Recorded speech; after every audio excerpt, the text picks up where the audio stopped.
Hello everybody! Today I wanted to share one of my favorite books from when I was a kid. It's called Mirette on the Highwire by Arnold McCully.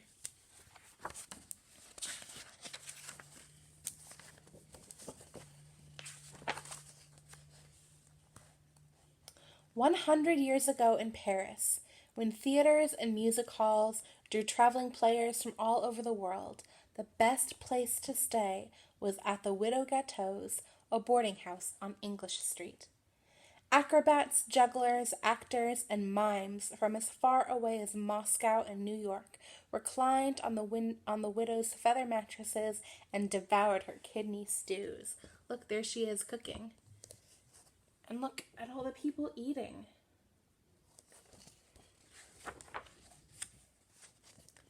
Madame Gâteau worked hard to make her guests comfortable, and so did her daughter Mirette. The girl was an expert at washing linens, chopping leeks, paring potatoes, and mopping floors. She was a good listener, too. Nothing pleased her more than to overhear the vagabond players tell of their adventures in this town and that along the road. Look, there she is listening. One evening, a tall, sad-faced stranger arrived. He told Madame Gâteau he was Bellini, a retired Highwire walker. "I am here for a rest," he said. "I have just the room for you, Monsieur Bellini." "In the back, where it's quiet," she said, "but it's on the ground floor with no view." "Perfect," said the stranger. "I will take my meals alone." The next afternoon, when Mirette came for the sheets, there was the stranger crossing the courtyard on air. Mirette was enchanted. Of all the things a person could do, this must be the most magical. Her feet tingled, as if they wanted to jump up on the wire beside Bellini. Look, he's walking across the clothesline. That must be really hard. Mirette worked up the courage to speak. "Excuse me, Monsieur Bellini. I want to learn how to do that," she cried. Bellini sighed. "That would not be a good idea," he said. "Once you start, your feet are never happy again on the ground." "Oh, please teach me," Mirette begged. "My feet are already unhappy on the ground." But he shook his head.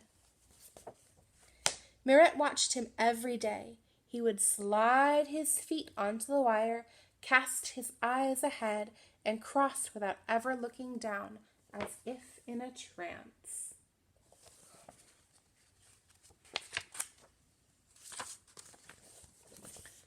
Finally, she couldn't resist any longer. When Bellini was gone, she jumped up on the wire to try it herself. Her arms flailed like windmills. In a moment, she was back on the ground. Bellini made it look so easy. Surely she could do it too if she kept trying. Look, she fell, but she's going to try again. In 10 tries, she balanced on one foot for a few seconds. In a day, she managed 3 steps without wavering. Finally, after a week of many, many falls, she walked the length of the wire. She couldn't wait to show Bellini. She kept trying until she could do it. Practice makes perfect, I guess. He was silent for a long time.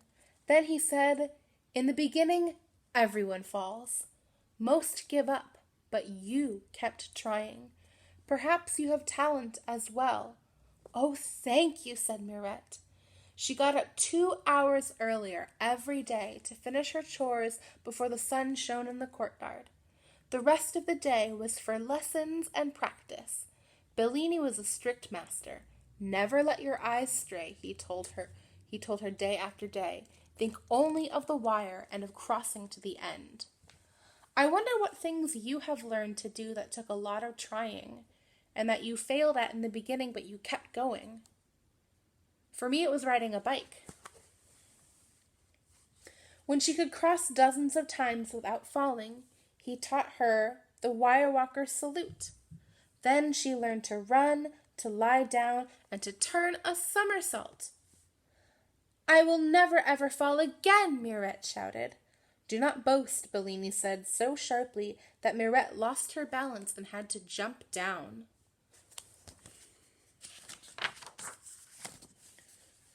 One night, an agent from Astley's Hippodrome in London rented a room. He noticed Bellini on his way to dinner. "What a shock to see him here!" he exclaimed. "See who?" asked a mime. "Why, the great Bellini. Didn't you know he was in the room at the back?" "Bellini, the one who crossed Niagara Falls on a 1,000-foot wire in 10 minutes?" asked the mime. Niagara Falls is a huge waterfall. I would be too scared to cross Niagara Falls on a wire. But look, and on the way back, he stopped in the middle to cook an omelet on a stove full of live coals.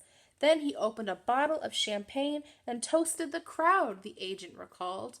"Look at him cooking, above all that water." "My uncle used to talk about that," said a juggler. Bellini crossed the Alps with baskets tied to his feet, fired a cannon over the bullring in Barcelona, walked a flaming wire wearing a blindfold in Naples. The man had the nerves of an iceberg, the agent said.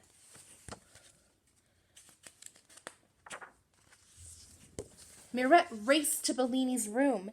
"Is it true?" she cried. "You did all those things? Why didn't you tell me?" "I want to do them too. I want to go with you." "I can't take you," said Bellini. "But why not?" asked Mirette. Bellini hesitated a long time. "Because I am afraid," he said. At last, Mirette was astonished. "Afraid?" she said. "But why?" "Once you have fear on the wire, it never leaves," Bellini said. "But you must make it leave," Mirette insisted. "I cannot," said Bellini.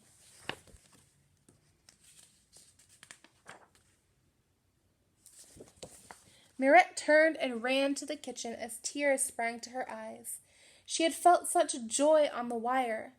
Now Bellini's fear was like a cloud casting its black shadow on all she had learned from him. Bellini paced his room for hours. It was terrible to disappoint Mirette. By dawn he knew that if he didn't face his fear at last, he could not face Mirette. He knew what he must do. The question was, could he succeed? I wonder which fears you have faced in your life. That night, when the agent returned, Bellini was waiting for him. The agent listened to Bellini's plan with mounting excitement. "I'll take care of it," he promised. To himself he added, "A big crowd will make me a tidy profit. What luck! I just happen to be in Paris now." Bellini went out to find a length of hemp with a steel core. He borrowed a winch and worked until daylight, securing the wire. Look, there he is, securing the wire to the rooftops of Paris.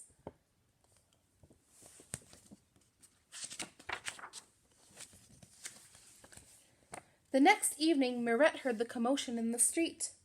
"Go and see what it is," her mother said. "Maybe it will cheer you up." In the square was a hubbub. The crowd was so thick she couldn't see, at first, that the agent was aiming a spotlight at the sky. "Return of the great Bellini," he was yelling. Could it be? Mirette's heart hammered in her chest. "Look, there's Bellini, and in the spotlight. Look at all those people." Bellini stepped out onto the wire and saluted the crowd. He took a step and then froze. The crowd cheered wildly, but something was wrong. Mirette knew at once what it was. For a moment, she was as frozen as Bellini was. Then she threw herself at the door behind her, ran inside up flight after flight of stairs, and out through a skylight to the roof. Look, she's joining him on the wire.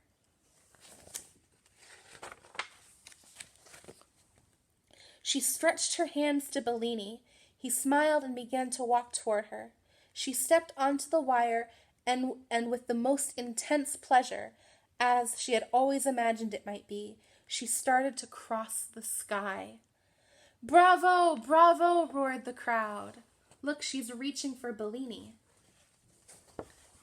"Protégé of the great Bellini," shouted the agent.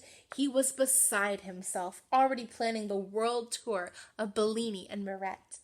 As for the master and his pupil, They were thinking only of the wire and of crossing to the end.